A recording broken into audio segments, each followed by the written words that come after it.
Alan Watts' 7 Best Books on Philosophy and Life. Alan Watts was a gifted philosopher who tasked himself with the near impossible, putting that which transcended the knowable into words.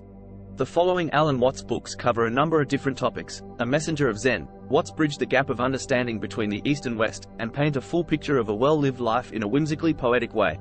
The book, On the Taboo Against Knowing Who You Are.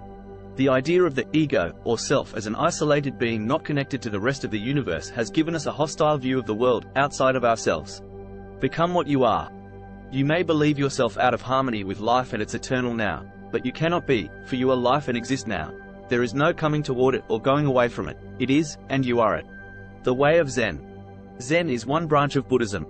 Throughout the book, Watts contrasts this way of thinking to the rapid-paced and unreflective nature of modern society and its tendency to make us feel unfulfilled, rudderless, and empty.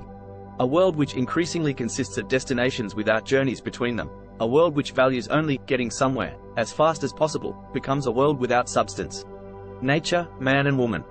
The problem of man's relation to nature raises the problem of man's relation to woman, a matter about which the spiritually minded members of our own culture have been significantly squeamish.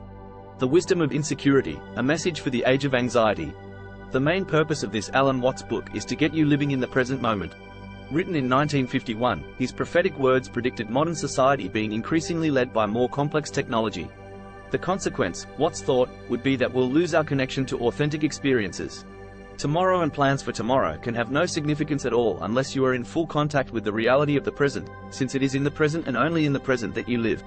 The Joyous Cosmology, Adventures in the Chemistry of Consciousness. Continuing the tradition as philosophical seeker and not one just out for recreational fun, Watts saw the true worth of psychedelic exploration. He believed true insight could be found when accompanied with sustained philosophical reflection by a person who is in search, not of kicks, but of understanding. There is little question that those who use cannabis or other psychedelics with religious intent are now members of a persecuted religion which appears to the rest of society as a grave menace to mental health, as distinct from the old-fashioned, immortal soul.